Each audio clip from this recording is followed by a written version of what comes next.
A kí yín káàbọ̀ sí ọ̀rọ̀ àti àdúrà Másọkúnmọ́ tí ẹ̀ ń gbọ́ láti orí òkè Másọkúnmọ́ Ògìjò.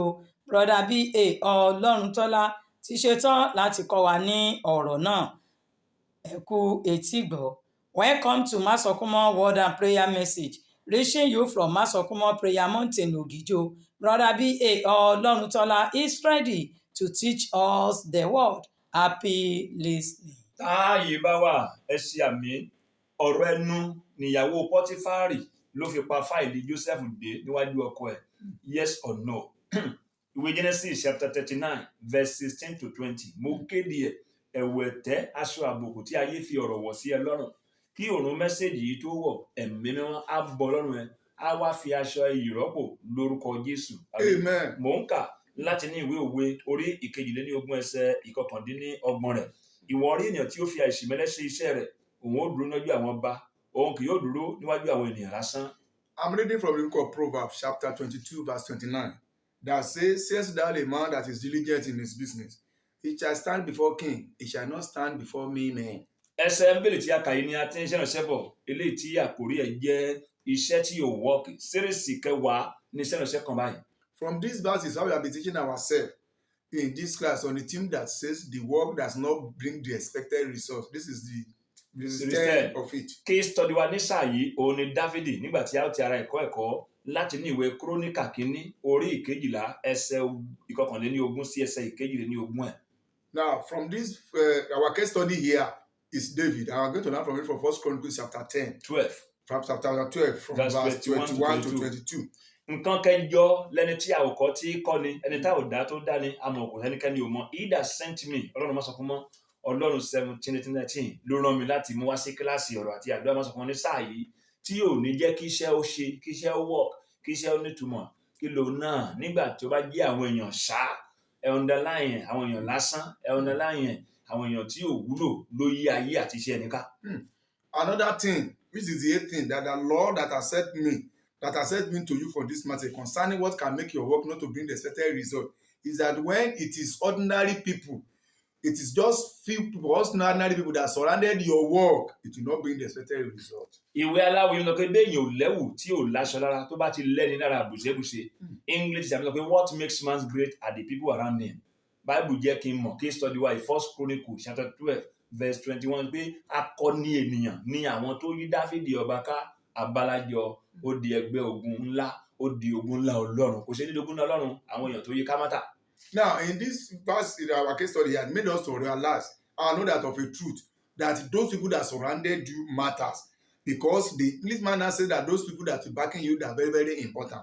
And that is why. But here, in that 1 Chronicles chapter 12, that it made us to know that of a truth, they are the warfare men that surrounded David. And that is one day to become a great army. Gbogbo iṣẹ́ láyé àti ẹni tó ń ṣiṣẹ́ yẹn ló ní ṣe pẹ̀lú àwọn tó bá ń ba ná tó ń bá lò tó ń bá rà tó yí ká tó jẹ́ òṣìṣẹ́ nínú iṣẹ́ yẹn bí ó bá jẹ́ kó máa dé ńlá yes or no capital S o ló fi jẹ́ pé ẹ̀yin èmi àwa àwọn a gbọ́dọ̀ ní kó tata dé yìí ká ṣe àgbéyẹ̀wò láti wo àwọn tí ó wà lára wa nínú iṣẹ́ kó tó di pé a tó ń kọ́ sí láti mọ àwọn èèyàn tí a nílò tí wọ́n gbọ́dọ̀ jẹ́ kí iṣẹ́ wa mú yes. Now, in every work, in every business you find yourself, and that is why it matters more. Those people that surrounded us, both our customers or those people that surrounded us, or those people that are dealing with or we are dealing with, has a matter to a lot to do, so that we're able to know that of a truth whether our work will bring yes or no.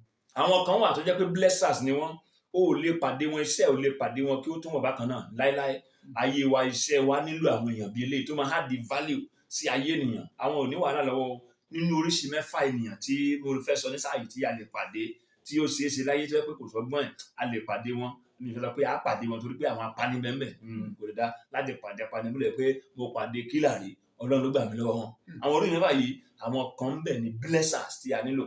Now, you cannot rule that one out. There are some people that are blessers, and we need them in what we are doing. See, in as much you have those people that surrounded you, you know that your work will continue to bring bread. There are 6 types of people that you cannot but meet. Even despite the fact that I may not be able to mention some because some killers are there.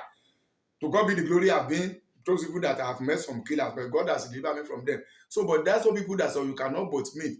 But if God has made you to meet some people that are blessed, your work will be. Nínú àwọn oríṣi mẹ́fà yẹn tó sí blessers tí a nílò tí iṣẹ́ wa nílò ayé wa nílò kó lè wọ́ kó lè mú yẹ̀sì yẹn ìkànnù ẹ̀ ní àwọn neutral àwọn tó kàn wá ṣáá láyìíká yàn ìwé aláwọ̀ yìí sọ pé ó ṣe mẹ́rin ní ògbódì ẹ fi rí àwòdì sá nígbà tí àgbẹ̀bí ìyá tó bí mi lọ́wọ́ comfort àpèkẹ́ bá mi ṣayé of blessed memory kábíyèsí ọlọ́run ẹ wá ibi ìyá mi lẹ́dẹ wọn ti kẹ́kọ̀ọ́ wọn ti graduation náà ò lè bá mi lọ ẹ̀kọ́ fẹ́ mi lo mọ́tò kí n lọ mi ò rẹ́nìkan o èrò dẹ̀ pọ̀ gbọ́ àdúrà Jésù lọ́wọ́ ìwà mi náà ti ṣe mi náà ló jẹ́ kí n rẹ́nìkan sọ pé kọ́bọ̀ rẹ̀ tí mi ò fi láǹfààní láti lọ ìyá dé ẹ̀kan tí wọ́n bínú sí mi lójú wípé kí ló dé ọdún méjì mo lọ school ọ̀ràn mi lọ ò lè wá sí graduation nìkan mo kó ohun tó ṣẹlẹ̀ balẹ̀ iye mi náà ṣí láti wò pé ṣé nǹkan rí náà ní báyìí láàrin àwọn èèyàn 250 ìyẹn ọ̀tọ̀ eléyìí tí màmí ọ̀tọ̀ àwọn méjèèjì ni Ọlọ́run fi kọ́ mi lẹ́kọ̀ọ́ tí mo fi mọ̀ pé tán bá ń sọ nípa ẹ̀fẹ́ kó o gbàdúrà lórí àwọn tó yẹ ká o gbọ́dọ̀ gbàdúrà bẹ́ẹ̀ tí ò ní gbàdúrà mọ́.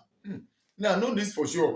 Now, to God believe because it's something that has happened to me. There are some people that are supposed to surrounded you.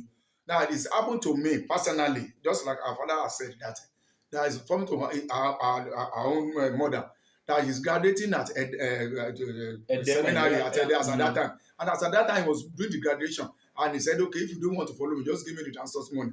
And I was unable to be there. And nobody was able to transport me of all those. And I look at myself, and that was the first time my mother will be so angered with me. And I was so angry, and I now look at myself.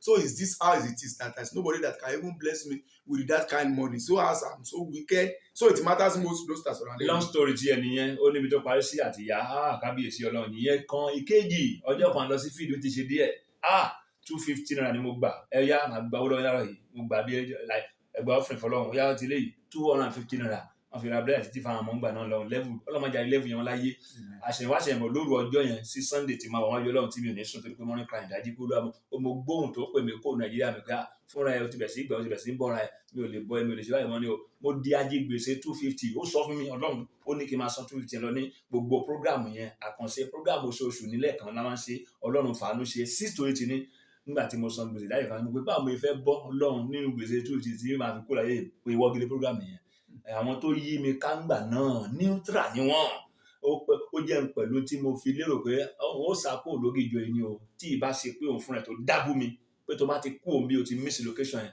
English àbí pé if your location is wrong your location will not reach you láì wá kóun location yẹn ó ní kí n gbàdúrà kóun pààrọ̀ àwọn tó yí mi ká tí yóò wúlò kóun fi àwọn èèyàn rẹ̀ iṣẹ́ àti ayé tó bá máa work ó ní ṣe pẹ̀lú àwọn èèyàn tó ń rà tó ń yí ká tó wà lóṣẹ́ yẹn. Now, to God be the glory. And it is God will continue to receive the glory. Because as at that time, when I saw some people to the said that I need more as at that time. And I collected offering just 250. And I said, okay, we are going to make offering now. And that offering, just 250, just to make sure that the children take something to eat as at that time. God has made that one provide and it not happen again in our family. At the end of the day, in the night, when I was waiting upon the Lord for the second day, which is Saturday to against Sunday, and the Lord told me, so you wanted to come and feed yourself. So you have connected to receive offering that you're not supposed to receive. And the Lord mandated me that I will be paying that 250 every month for that program until that program ended. So for those people that surrounded you, that so matter to the extent that at the end of the day, if they are not matter to you, you'll not be able to make it. Ìwé aláwòye mi sọ pé fọ́nrán òun kan tí ọmọdé ta dé orí igi ìrókò ọ̀làgbà ni o ògìjọ tí mo ti fẹ́ sákòó bá yẹn nítorí àwọn neutral tó yí mi ká ni náà mo ti pè é sí tí mo ráwọn mo ní mo nílò 34 èèyàn mo rí èèyàn mẹ́fà ẹgbọ́n ṣe kò jẹ́ kí n máa jẹ́ pé olúwa tíyẹn bá rí ẹ̀kan kọ́ òun ló jẹ́ pé gbogbo iṣẹ́ gbogbo ayé tó bá máa work tó bá máa mú pè ṣe pé iṣẹ́ yìí tẹ̀síwájú ayé yìí lọ ń ṣàyàn ògbọ́n Ọlọ́run fara wọn àwọn tó yí ẹni yẹn ká yí iṣẹ́ yẹn ká wà nú ẹ̀ ní í ṣe pẹ̀lú ẹ̀. To God be the glory because at that time I've decided maybe to even leave the location that I was at that time. But being made more, God, the Lord made me to understand that this is the location you are going to be unless you want to miss your location. And the Lord made me to understand that I just pray so that He can change those people that surrounded me. So wherever you find yourself, in concerning your work, surrounding your business, those people that surrounded you matter so that you're able to make sure that whether your work will work or not. Yàtọ̀ sí neutral. In English, you have to say when you forget an important thing, something dies. Lógìjọ yìí ni mo ti pàdé kílà tó wá bá mi ní aago 10 lálẹ́ kọjá.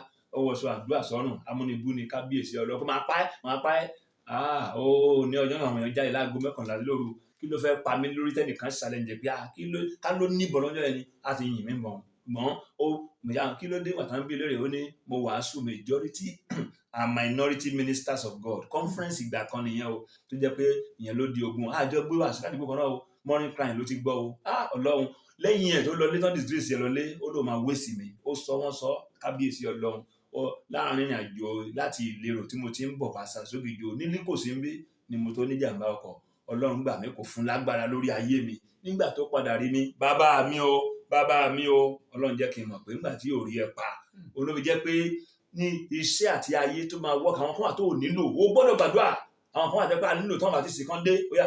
Now that is why you need to pray that for your God to work, and also you cannot but you need to pray very well, especially very well. Apart from the neutral person, the other one is killer.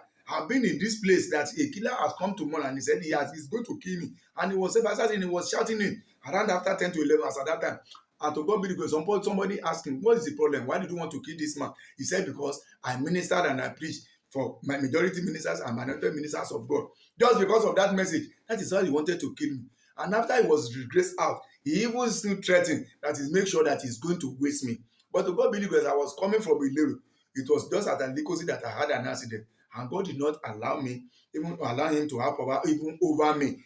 But after that one, after he has, anytime he now saw me as at that time, he will now say, oh, this is my father. My father, how are you, sir? Why? So forever you find yourself, people that surrounded you matters. Ọ̀pọ̀ iṣẹ́ tí yóò wọ́ọ̀kì lẹ́nu báyìí, ayé oníṣẹ́ gan tí yóò mú yẹ́sì lẹ́nu báyìí, àwọn tó wà ń bẹ̀ náà ni o. Bóyá àwọn tẹ́ pé troublers, àwọn ayọ̀nilẹ́nu tẹ́ pé lójoojúmọ́ ìgbà tán bá dé báyìí wàhálà náà máa ń kó balẹ̀. You know, there are some people also, why when their work not to be working today, that not bringing the third result is that because they have troublers that surrounded them. Because immediately they were around like this, they will always continue to cause problems. Àwọn mẹ́rin reducer ni wọ́n máa díyàn kù ni tó máa ń wá báyìí tó bá ti gbá báyìí tẹ́lẹ̀ wọ́n á mú wa bẹ̀lẹ̀ yìí ọmọ tí wọ́n ṣe ló jẹ́ kí iṣẹ́ tó ń wọ́ọ̀kì bòmí kó dẹni iṣẹ́ tí ò wọ́ọ̀kì mọ́ ayé tó ń tẹ̀síwájú tẹ́ tó mú yẹ̀sẹ̀lẹ̀ kó di parí tó ẹ pé ó ti mú náà. There are some people that when they get to you, they will reduce your patronage to the extent that if you have been high before, it will become low. That is why that the word that's bringing yes will just be bringing no, because those people they reduce patronage. Exploiters alọ́nilọ́gbà làwọn míì ó ní tẹ́lẹ̀ tó ń pàdé báyìí gbogbo tọwọ́ tara ẹ̀ náà gbà ó wọ́n sọ di kùròfo ológun tó ń ja iṣẹ́ lómi tẹ́lẹ̀ iṣẹ́ tó ń function tó ń ṣàìn tẹ́lẹ̀ tá ń dúpẹ́ pé ọlọ́run ọdúpẹ́ ó kàn ní pé ó yí bí ló yìí olómi jẹ́ pé iṣẹ́ àti ayé pàtàkì lọ iṣẹ́ tó máa wọ́ọ̀kì báyìí ó nílò àwọn kan àwọn tó gbọ́dọ̀ wà mí ò gbọ́dọ̀ já àwọn èèyàn burúkú kò gbọ́dọ̀ já àwọn èèyàn ṣá kò gbọ́dọ̀ já àwọn èèyàn lásán kò gbọ́dọ̀ já àwọn killer kò gbọ́dọ̀ já àwọn troublers kò gbọ́dọ̀ já àwọn exploiters wọ̀nyí. There are some people they are exploiters, and the moment you see them, that they just go on to exploit you. The moment they see you like this, and as that is not cause your work to be work, and that is why your life, your work needs some people, not troublers, not exploiters, not people that will make, but also people that will concern you. It makes you to know that will be true. Your work will bring yes if you have them. English àmì sọ pé miracles not sustained may vanish. Ẹ̀yin tó ń gbádùn àwọn èèyàn rẹ nínú iṣẹ́ láyìíká ayé yín iṣẹ́ yín tó fi mú yẹ̀sì ẹ jẹ́ kí n fún yín ní nǹkan mẹ́ta torúpọ̀ ti gbórin dé ká tó gbọ́ ìkéde ká tó gbà gbàdúrà. Now before we listen to this message of the Lord, we wanted to do before we pray now, because the song has come. There are some people that even your work has been bringing yes, and you have been expressing the good things that you're supposed to expect. There are things you're supposed to notice so that you can continue to promote. Even Number one, relate well with them. Àwọn èèyàn gidi yẹn má jẹun lọ relate with them pẹ̀lú wọn báwọn ṣe dáadáa ní o. Torí pé English is àbúrò pé you do not value what you have until you lose it. Yes, those good people that you have, make sure you have good relationship with them. Good relations with them, relax with them with good, just discuss with them good, so that it will continue to promote your business. Do that one. Number two, except to dispute tí wọ́n wà láàrin yín bóyá èdè wà bí fàǹfà wà ẹ̀yàn ojú ẹ̀ ò torí pé ìwé aláwọ̀ yìí lọ pé arẹ́májà kan ò sí àjàmá rẹ̀ ní òṣùwọ̀n. Now, another thing which is number two that you are going to do, that make sure that you settle any dispute that may happen or that may arise between you and them. For anything that happen, make sure that you settle it and forget about Number three, ní lọ́kàn má fi wọ́n sípò ọlọ́run ayé ọlọ́run ọ̀tọ̀ ayé tiwọn tọ̀ torí pé èèyàn làwọn ẹ̀mí lè bọ́ kó nu anytime. Now, number three is that make sure that keep them to their own post. Don't put them in the position of God. God is there separately. They are there even separately because they are human beings. They can be no more at any time. Ọlọ́run ló lọ títí àwọn ò lọ títí wọ́n lè dé àyè kankan tó pé ayé tiẹ̀ nìkan kan àwọn òṣìṣẹ́ mọ́ kódà ìyàwó lè kó sí lórí ọkọ lè kó sí ìyàwó lórí ọmọ lè yarí àwọn ọ̀rẹ́ wọ́n lè lọ ká akíndélé tẹ̀ ní kọ́sítọ̀pù wọn jẹ́ kí wọ́n wà láàyè tiwọn kọ́ lọ́wọ́ láàyè tiẹ̀. It is God that is eternal. Let God be in his position. Let those people be in his position. Because the husband may influence the husband not to do the work for you. The husband may influence the wife not to help you again. So it is better for you to know that, okay, this is God in his own position. This is those people in his own position. Ìdí tó fi gbọ́dọ̀ fún Ọlọ́run sáàyè tiẹ̀ ni pé òun ni ó dákú tí kò nípa tó mọ ìparí táyé bẹ̀rẹ̀ àṣeyọ̀wò dẹ̀ ni ó tún lè pààrọ̀ àwọn tó jẹ́ blessers yẹn ẹni tó ń gbádùn lé ní báyìí tí wò fẹ́ kó lọ mẹ́tẹ́ ni Ọlọ́run tó lè ní èmi lọ́lọ́run kó tó pààrọ̀ ẹ̀ kó tó fi yàn gírí tó sàn sẹ́yìn kó tó fi pààrọ̀ ẹ̀. Ó bá ìdílé kan 1 Kings 17 ẹyẹ ló kọ́ ń gbóúnjẹ fún wòlíì Èlíjà ẹyẹ ìwò kì í ṣe ìwò olódò ọba ẹyẹ ìwò ló ń kọ́ ń gbóúnjẹ fún ó tún yá kó mẹ́ ó tún wá lọ lo òpó sátáfàtì fún níṣẹ́ ló ń kọ́ wa pé gbogbo ọ̀nà ló gbà wọn ìyẹn Ọlọ́run wọ́n ti gbé orin dé àmà gbọ́ ìfilọ̀ ṣáájú. No, that is why it is very good that because put God in his own position and put those people in those positions. It is God that is only internal. Those people, God can change them. Even when they now say, okay, I'm not longer for you. I'm not going to help you again. Yes, God can raise another person even to help you and do that. Just like 1 Kings 17 there. It was ravens that was even feeding Elijah at that time. At the end of the day, Elijah at that time. But at the end of the day, he now said, okay, leave that place. I provided another solution for you. Oya, ìfilọ̀ olódùkú yà kọrin gbàdúrà.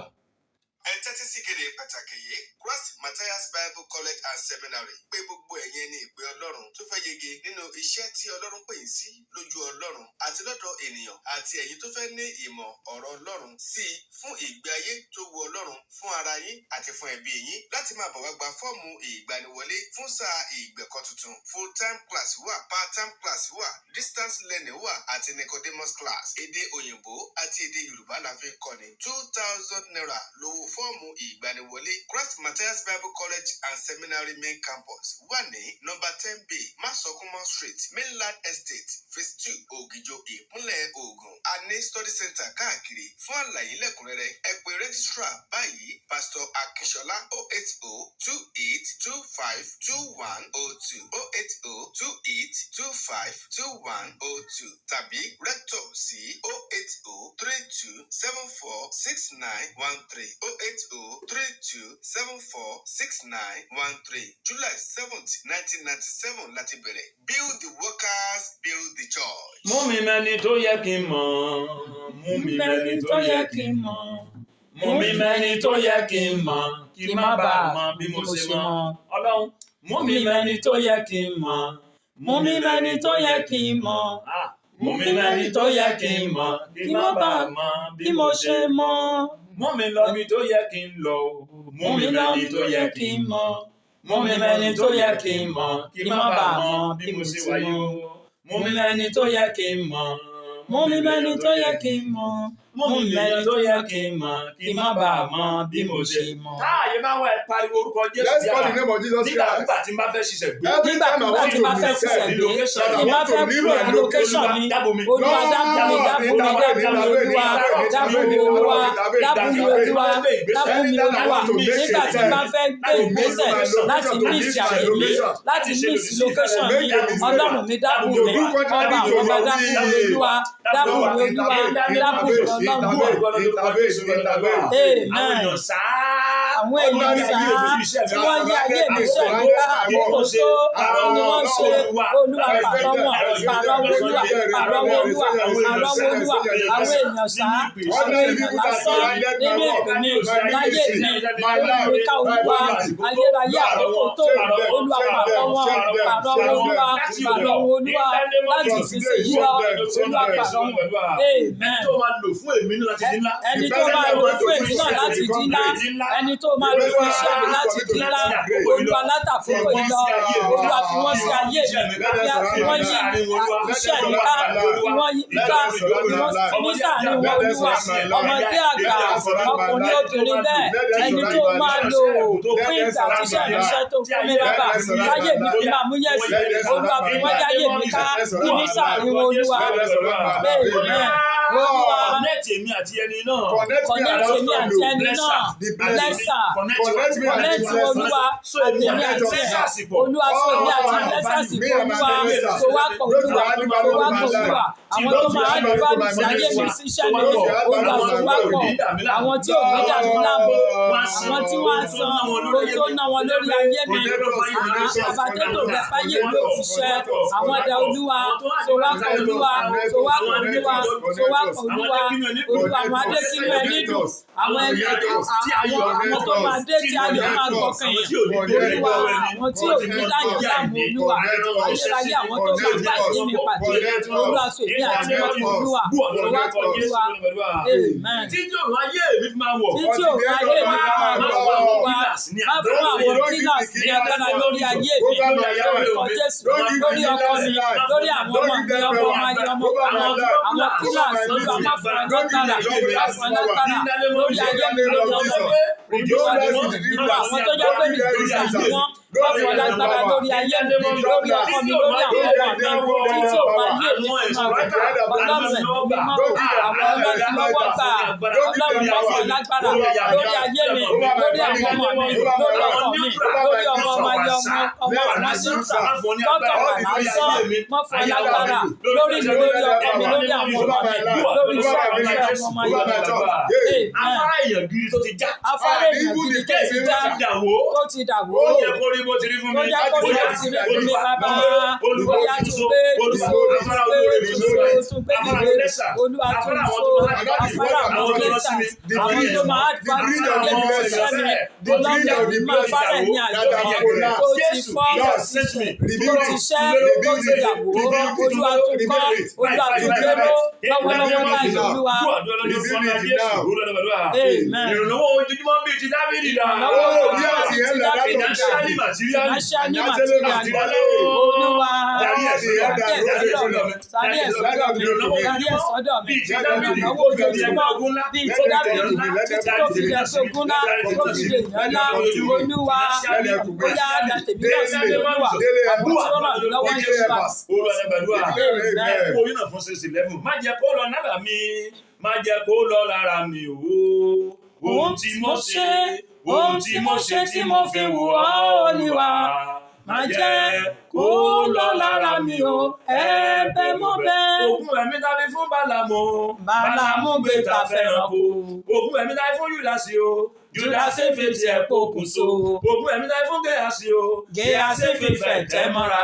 Ohun tí mo ṣe tí mo fi wù ọ́ Olúwa. Má jẹ́ kó lọ lára mi o. Ẹ̀bẹ̀ mo bẹ̀. Kámẹ́rà wa ni Bólú ti fẹ́. Amen. Ọlọ́run tó la mọ̀ mímí níwájú pásítọ̀ Dr. Mrs. Margaret Olúwarẹ̀mílẹ́kún wáìdì mi àjọ ń ṣe ni àti ìlọ́ba ìgò ìyá àníwájú àti o. BA Ọlọ́run tọ́lá ní orúkọ tèmi tí ayé mọ̀ sí Máṣọ̀kúnmọ́. Jésù Ọlọ́run Máṣọ̀kúnmọ́ ààyè ló wà. My name is Yagbola, God of Masokumo. You are alive forever.